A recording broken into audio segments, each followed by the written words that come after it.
Shalom dan selamat pagi Bapak Ibu Saudara.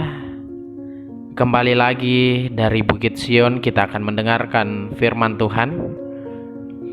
Tapi sebelumnya itu saya ajak Bapak Ibu untuk berdoa. Kita berdoa. Kami bersyukur Tuhan untuk kasih setia Tuhan dalam kehidupan kami.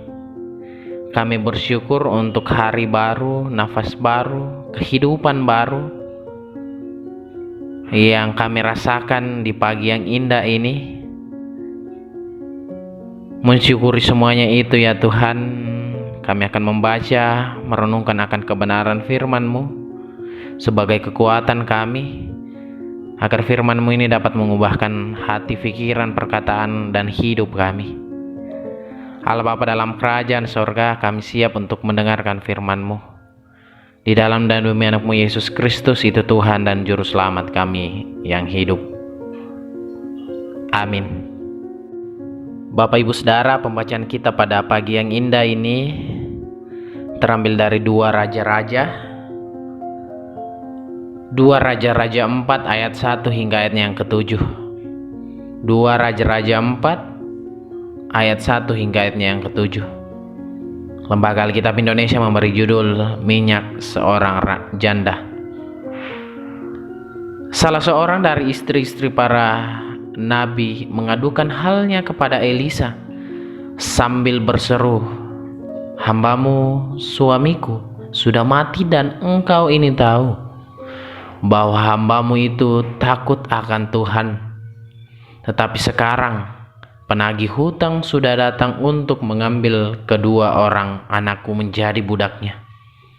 Jawab Elisa kepadanya, Apakah yang dapat kuperbuat bagimu? Beritahukanlah kepadaku apa-apa yang kau punya di rumah.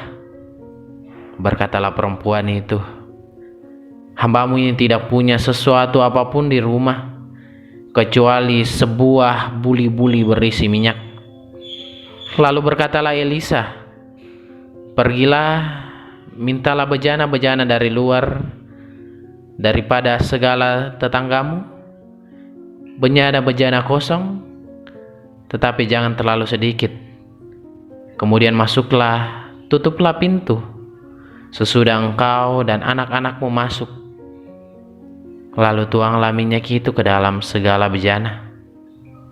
Mana yang penuh angkatlah." Pergilah perempuan itu daripadanya.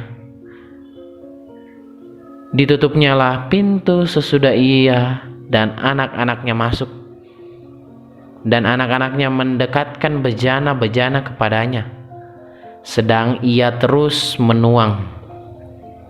Ketika bejana-bejana itu sudah penuh, berkatalah perempuan kepada anaknya, "Dekatkanlah kepada aku sebuah bejana lagi."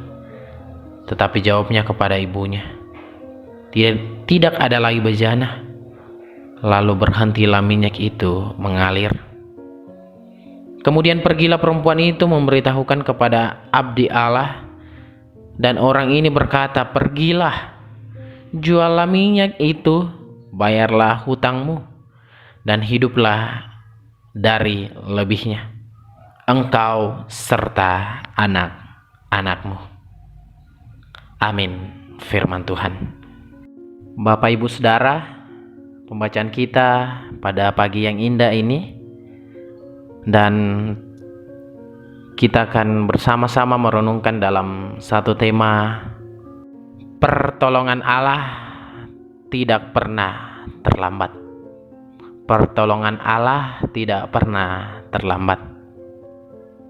Setiap dari kita pasti pernah ditolong oleh Tuhan.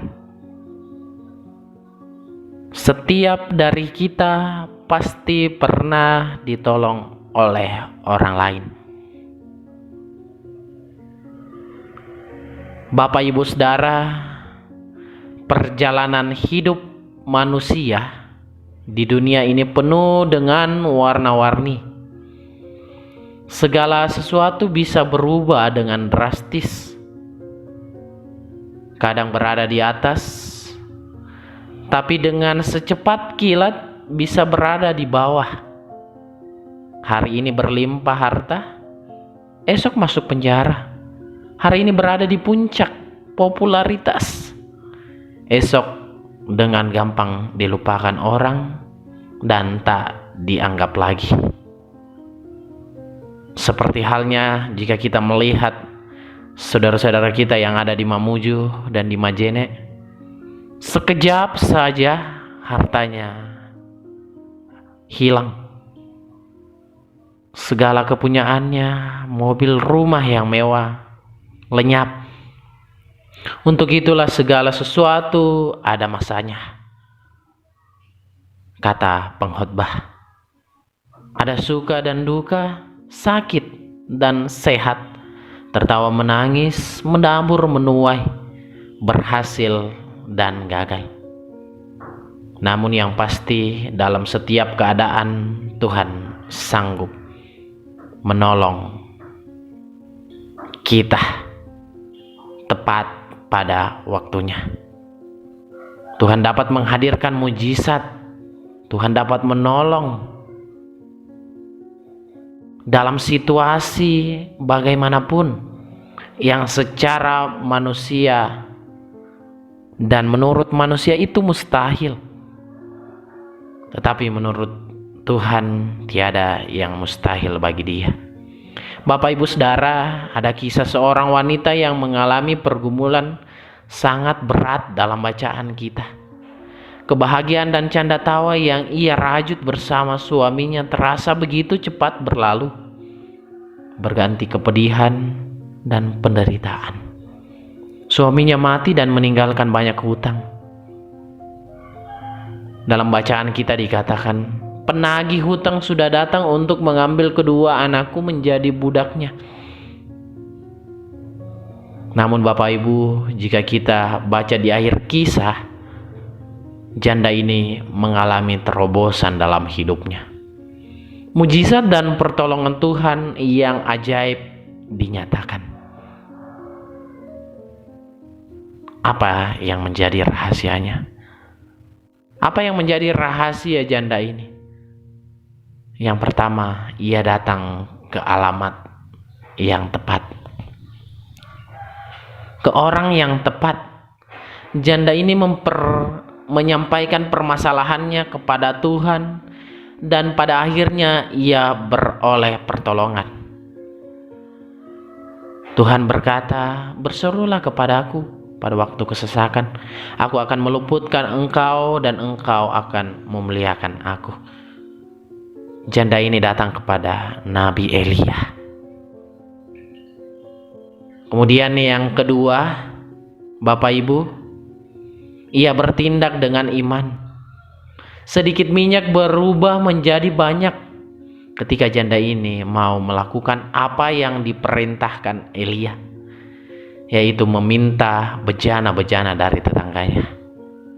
Perintah itu sungguh tidak masuk akal. Tetapi karena iman dari janda tersebut dan ia mau taat, itulah sebabnya janda ini mendapatkan apa yang ia inginkan.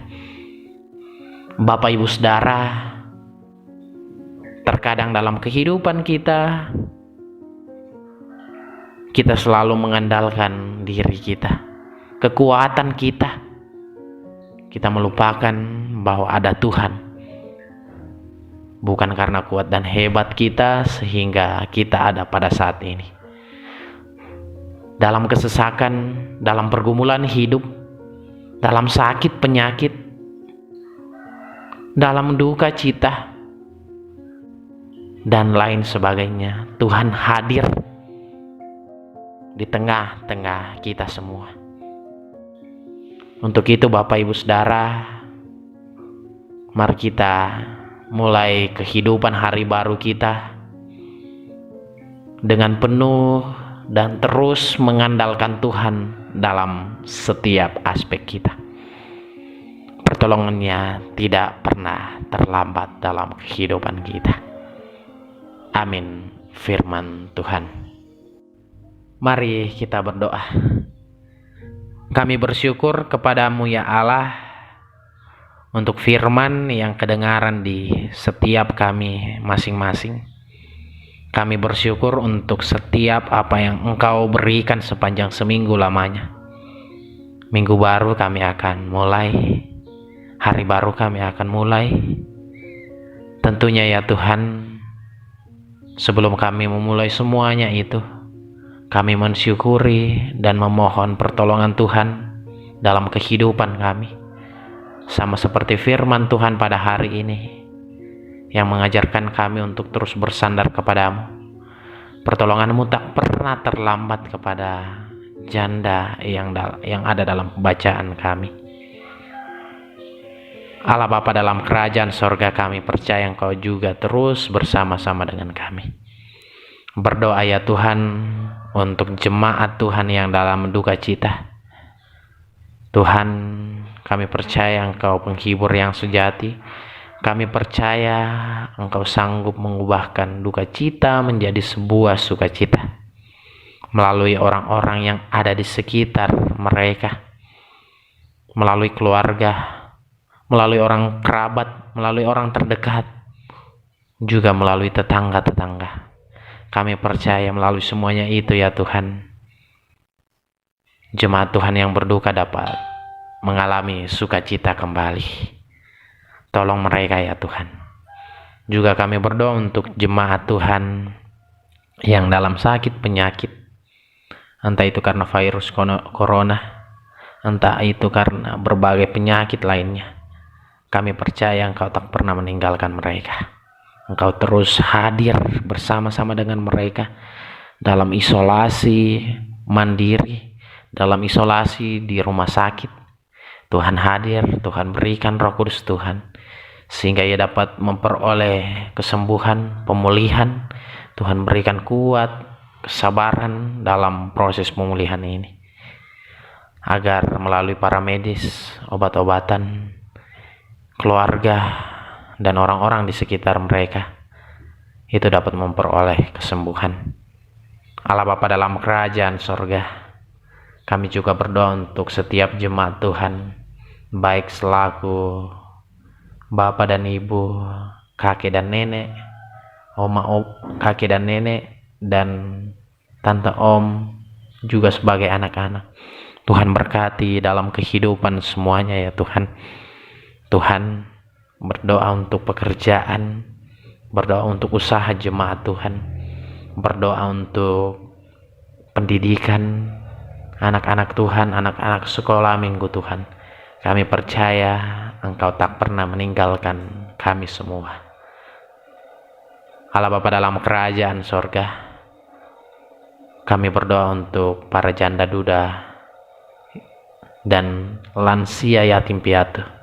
Tuhan, Engkau terus bersama-sama dengan mereka. Kami percaya Engkau tak pernah meninggalkan mereka. Berikan kuat sehat selalu dalam menjalani kehidupan yang Tuhan anugerahkan kepadanya. Allah Bapa dalam kerajaan sorga, berdoa untuk pemerintah bangsa dan negara kami, terkhusus tanah Toraja ini. Banyak gejolak yang terjadi ya Tuhan, tapi kami yakin dan percaya tangan Tuhan terus menopang kami. Juga berkati Bapak Presiden, Bapak Gubernur, Bupati, Tuhan berkati semuanya beserta jajarannya, Bapak Kapolri, tenaga kesehatan Tuhan. Kami percaya Engkau terus bersama-sama dengan mereka semua. Allah Bapa dalam kerajaan surga, saudara-saudara kami yang berkekurangan, saudara-saudara kami yang tertimpa musibah, yang miskin, Tuhan memberkati mereka semua. Terima kasih untuk semuanya itu ya Tuhan. Kami akan melanjutkan aktivitas kami, tapi sebelum kami lanjutkan, mohon tuntunan penyertaan Tuhan. Terima kasih ya Tuhan. Inilah ungkapan syukur kami, permohonan kami, yang kami bawa di dalam nama-Mu Yesus Kristus, itu yang adalah Tuhan dan Juru Selamat kami yang hidup. Amin. Demikianlah renungan harian Toraya pada hari ini. Dari Bukit Sion saya menyapa kembali Bapak Ibu. Shalom dan selamat pagi. Salam sehat. Selamat beraktivitas. Tuhan Yesus memberkati kita semua. Amin.